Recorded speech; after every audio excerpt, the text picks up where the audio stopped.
Ladies and gentlemen, here are the winners of this year's Radio Oscar Awards. Unanimously voted the most handsome brute on radio, John Otto Cleese. Well, that's a surprise. For his performance as Othello, the award for the best exploding newsreader, Tim Brooke Taylor. He's fantastic.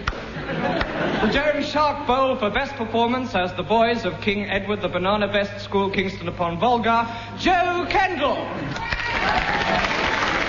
Special posthumous award for underwater singing, Bill Oddie.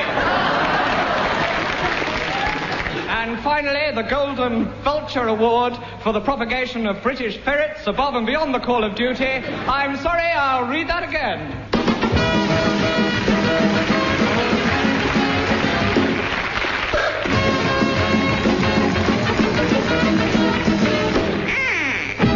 Yes, all the way from Waterloo Station, the Angus Prune tune brings to the microphone the winners of the Angus Prune Award for bravery. Tim Brooke Taylor, John Cleese, David Hatch, Joe Kendall and Bill Oddie. And here is the voice of them all, the holder of the heartthrob of the nation, Pink Rose, John Otto Cleese. Yes, I'm sorry, I'll read that again.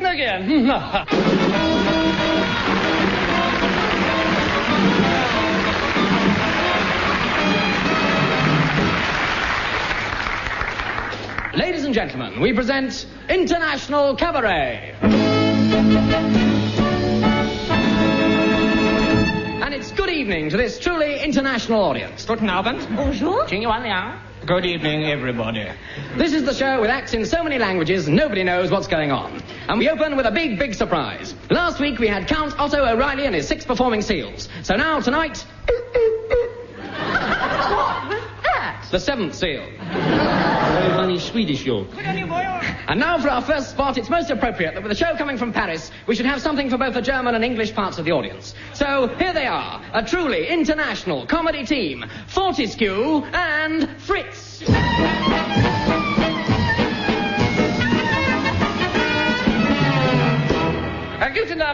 Guten Abend. Meine Herren, Damen, ich sage. Die Handgepäckaufbewahrung ist einiges Schluss gegraben in die Welt, als die hinunter obergroßen Geführer viele Nacht ausgeschlüpft. Hey, thank you, I'll have half a bitter. But seriously, Fritz, your dog bit me today. Entschuldigen Sie bitte, aber mein Hund keine Zähne hat. Nobody can give a very nasty suck. Hey, aber warum ist es Meistersinger rauchen kann, wenn Frau Wohlstrenge niemals seine Früchte gegessen hat? No, what is the difference between an elephant and a letterbox?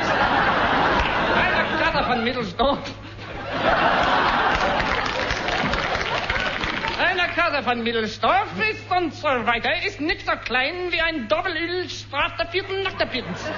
And before we go, we'd like to sing a little song entitled... Alle die Juten, die junge Juten, die mittelachter Juten und die ältere Juten in der Schniegeglieder West. Alles, sie müssen aufgesplitten, nein, wir graben sie will in das Strömen des Welt. Heute die Welt, das ist in Mitteldeutschland. Or... Don't boil your granny in the bathtub, she... Immer stinkt.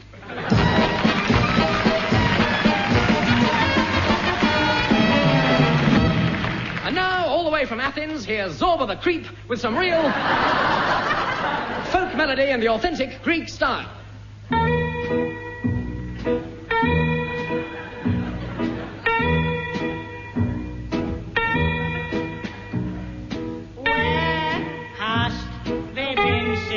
I saw thee on Ilkley Moor Bottom. Where hast thee been since I saw thee? Where hast thee been since I saw thee? On Ilkley Moor Bottom, on Ilkley Moor Bottom, on Ilkley Moor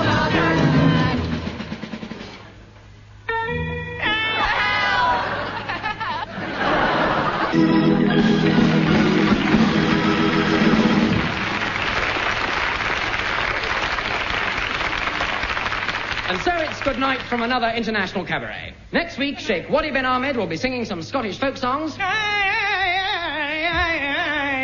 love a lassie.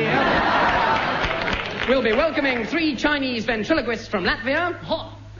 And top of the bill will be Vladimir Chin with his singing ferrets.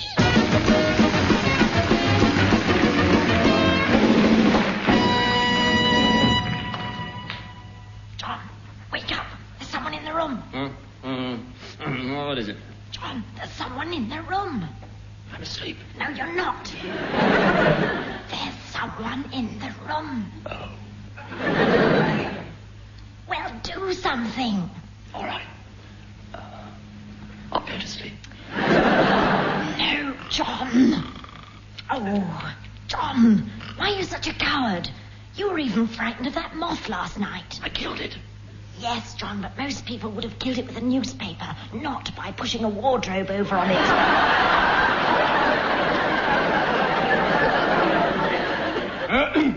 Did you hear that? Find out who it is. Who is it? Who's there?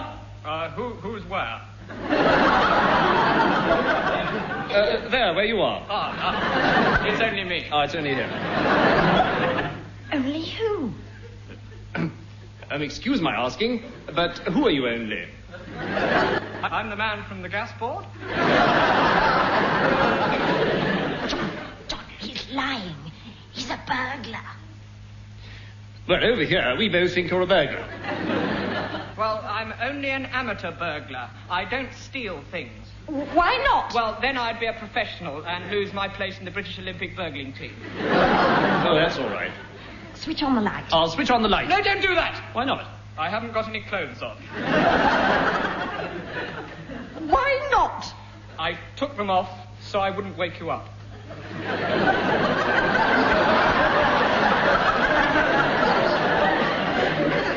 Ask him where he is. Where are you? I'm in bed with you. What are you doing in our bed? I got cold without my clothes on. Now, you get out of our bed, you naked man, or I'll report you to the Amateur Athletic Association. Well, you three keep quiet. We'll try and get some sleep round here. Who's that? Who's that? Who's that? Who's we? We're the Scottish team. All you teams are to get out of my bedroom immediately. Do you hear me? On your marks.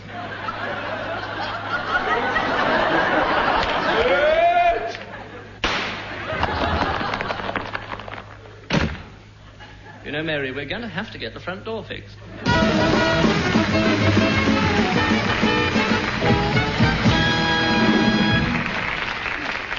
As you may know, I'm sorry I'll read that again, with its high content of literate and cerebral humour, has gained a not inconsiderable following among the intelligentsia. What does that mean? Sure. In fact, only last week we had a letter from two of our listeners asking if they could come along to the show and do a rather humorous little skit that they dashed off in their spare moments. And always eager to exploit new talents, we accepted their offer. And so, here are Sir Timothy Trimcandle. Good evening. And Professor Edward Plunkety, Fleetwood, Robinson Jones, Ferret, Todd Mincing, Brown, Torse Farthing, Thistlewick, Catamole, Pood. No, that's not quite right. I'm sorry, I misread that. It should be Professor Edward Smith. How do you do? Shall we start? Please go right ahead. Right-ho. Ready, Timmy? Raring to go. Raring to go. Right. Well, off we go then. Knock, knock. Pardon? I was just setting the scene. Oh, I see. Right. Well, let's start. Watcher, cocky. I am... Knock, knock. What are you doing? I was going knock, knock. We've just done that bit. Oh, I'm sorry. I thought we were starting again. No, that's all right. You just start off by saying knock, knock. And then... Knock, knock. Knock, knock, yes. And then I'll say, watcher, cocky. I am a poor... That's right. I've just started. Oh, I'm sorry. Sorry. Perfectly all right. Fine. Perfectly all right. Right. Now then, watcher, cocky. Mm-hmm. I am a poor impoverished writer by the name of William Shakespeare, and I have here some plays which I have written. Don't you think we should have established the fact that this skit takes place in 1500? Yes, good point. Don't you think we should have done Teddy, that? good point. Watcher, cocky. I am a poor, impoverished 16th century writer by the name of William Shakespeare, and I have here some plays. Which I have written. I don't think we really need to do that bit again, do you? No, quite right, I don't Timmy. think we do. No. Go on, Teddy. Knock, knock. Not that bit. How do you do? I am a well-known literary agent. 16th. Yes. Oh, sorry, yes. Well-known 16th century literary agent. 16th century. 16th, yes, good. Yes, 16th. Well, let me see your plays. Which I have written. I decided to put that in again after all. Yes, very wise, I think, in the long term. In the long term, yes. Well, here are the 16th century plays I have written. They are called Romeo and Juliet, Hamlet, King Lear, Macbeth, and Twelfth Night. My word, Mr. Shakespeare, you certainly know your bacon. That didn't go too well, Teddy. Didn't go too well, did it? Sticky audience, I think, Teddy. Sticky audience. Yes, never mind. Perhaps they'll laugh at the other jokes. There aren't any other jokes. Well, we'd better do that one again, then. Go on. Knock, knock. No, not that. The last bit. The last bit, yes. Yes. Well, Mr. Shakespeare. Hello. You certainly... Well, Mr. Shakespeare, you certainly know your bacon. Not much better.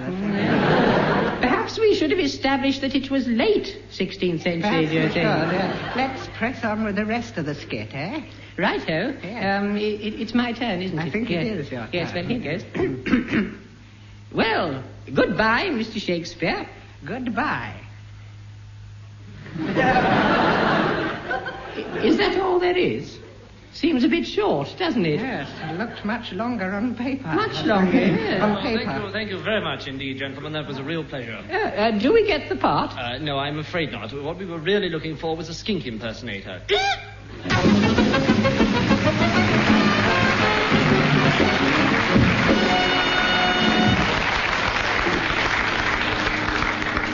It is the deep purple of evening. The sun is slowly sinking. Help, I'm sinking. The south breeze wafts the magnolia. Waft. An old cotton-picking and restless body rocks the cradle of his chocolate pickaninny and softly croons a soulful lullaby. Wow, now, baby, hush now. Little baby, go to sleep. Oh, go to sleep. Now, don't you hear me? The Sandman calling. I go to sleep. Yes, go to sleep. The shadows fall. The sun goes down. So drift away. Don't make a sound. Oh, hush now, my little baby. Just go to sleep, yeah. Now go to sleep, yeah. While all the neighbors are in bed. So don't you cry.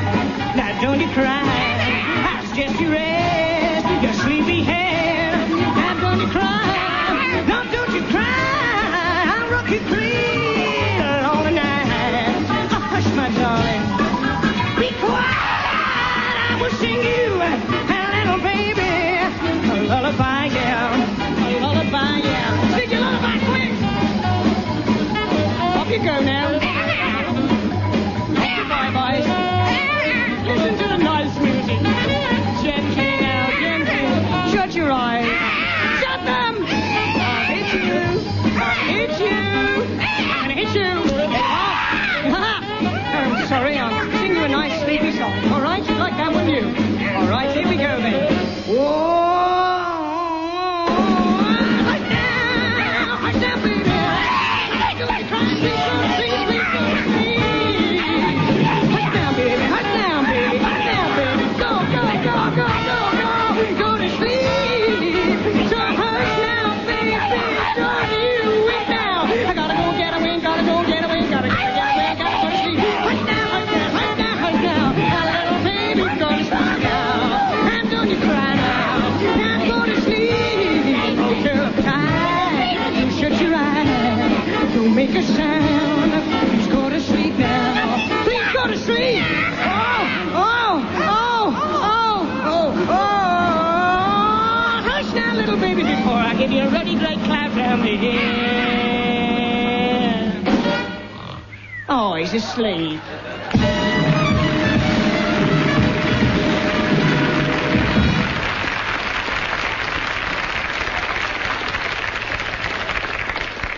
Ladies and gentlemen, we present The Curse of the Flying Wombat.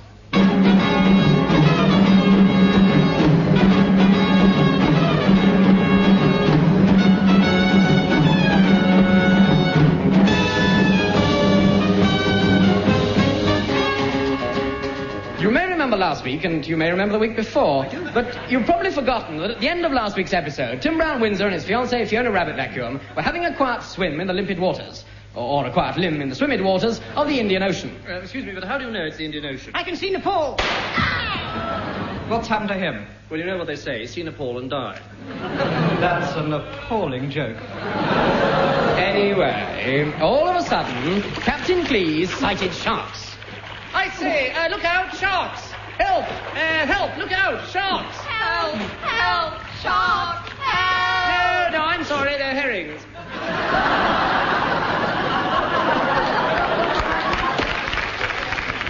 Well, what on earth made you say they were sharks? Well, I was confused by the way they were all dancing around singing Nellie Dean. You're not going to say they were pickled herrings? Not with this audience, no. In a moment, the whole party was on the scene. Lady Constance, Maisie Robinson, the international temptress, Colonel Clutch Featheringhaw... And Grimbling. Nosebone, the great white hunter, Wong the supply keeper, and his brother Wong too. And Grimbling. Little did they know that while their backs were turned, the mysterious Casey O'Sullivan and his henchman Masher Wilkins were busy plotting. And Grimbling. Suddenly, the two blackguards soared through the piece of string connecting the jetty to the mainland, and it floated away. 10 souls adrift on a floating desert mainland.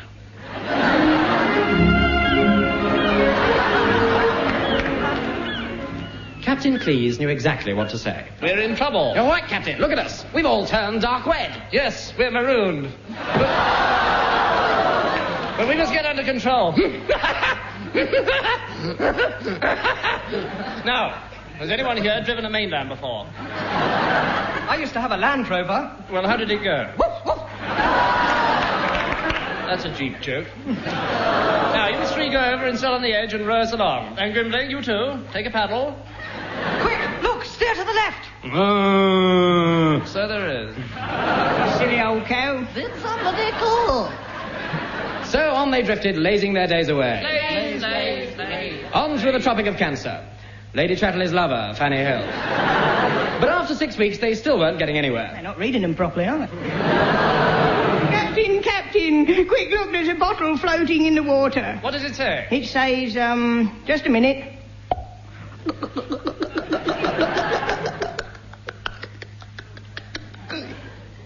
As it says, bottled in Scotland. Suddenly, Tim Brown-Windsor noticed something in the sand. I say, look, everybody, something in the sand. Well, start digging. Oh, yeah, baby. Ooh, boopy, ski bound, ski ball, cool man, dee dee. No. In the sand. Oh, yes, I've hit something. There's something buried here. Well, dig it out. Here we are. It's a small boat. Oh, a dugout canoe. You're right. And look, there are two sinister Eastern gentlemen in it. What on earth were they doing down We there? belong to an underground movement. Oh, it sucks. It's the notorious Arabian alcoholic. Must have a pint, and his friend. The Syrian bookie, Ali.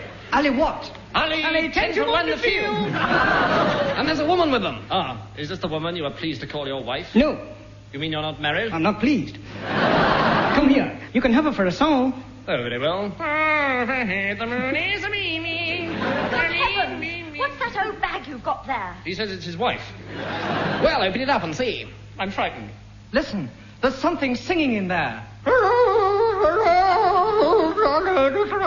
I know that voice anywhere. Who is it, Lady Constance? It's Flossie, my twin sister.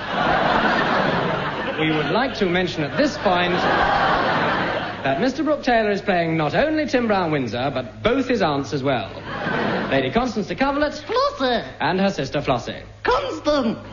If you have any complaints, please write to Tim Brooke Taylor enclosing a stamped addressed vulture. Now, dear boy. Yes? Don't interrupt. Introduce me to your friends. Okay, Captain Cleese, this is my aunt's twin sister Flossie. How do you do? My word, aren't they a splendid pair? So glad you noticed.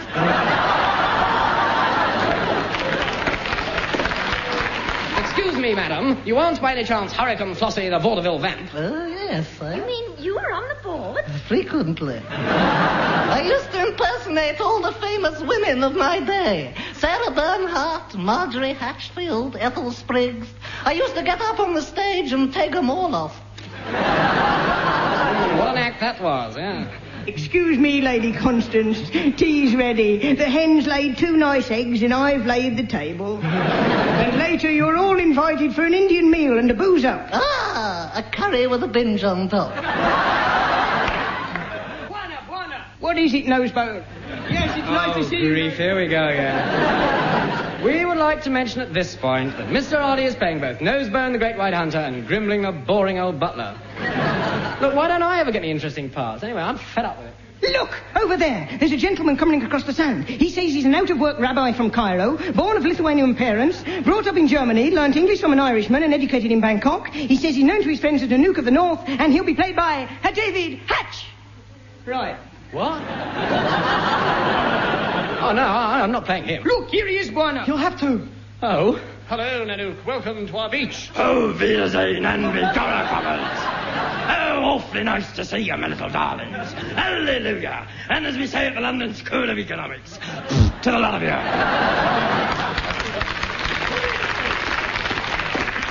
I have a gun with live ammunition. I also have a sore throat.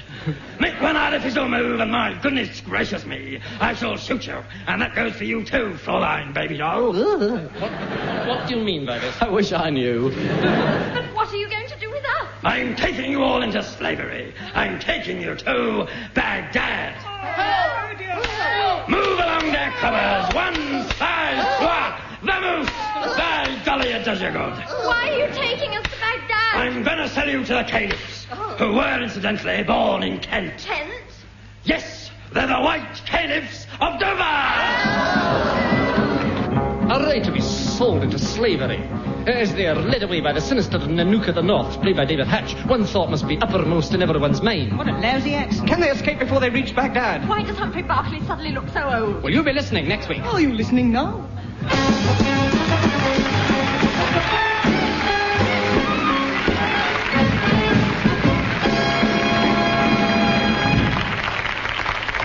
And now, here are details of the Bonzo Angus Prune experiment. During the next 6 days, Angus Prune will be travelling to all parts of the British Isles, hoping to meet his many fans. He wants to see how much ground he can cover, and also how many people recognise him. If you think you've spotted him, you should hop up to him and say, in a Latvian accent, with a slight lisp, "You are Angus Prune, I claim a free gift." If he's the real Prune, he will give you a vulture. A gift vulture. Right then, it's spot the Prune. If you think you've seen him, write and tell us exactly where you saw him, at what time, on what day, also what he was wearing, what he looked like, and exactly what he was doing. Send your cards, only postcards please, to Humphrey Barclay. I'm sorry I'll read that again. BBC, London W1. To reach him not later than 10:15, please, because he goes to bed around then. Oh, and by the way, the gift voucher is absolutely worthless, but it will play havoc with a neighbour's cat. So, good pruning.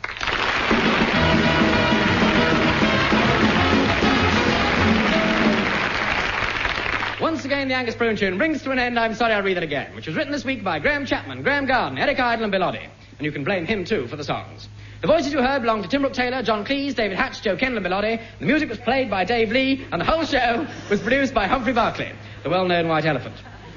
Tune in to Prune at the same time again next week to hear the voice of Radio Chin tell you, It's I'm sorry, I'll read that again. Again. And I always listen to I'm sorry I'll read that. My name is Angus.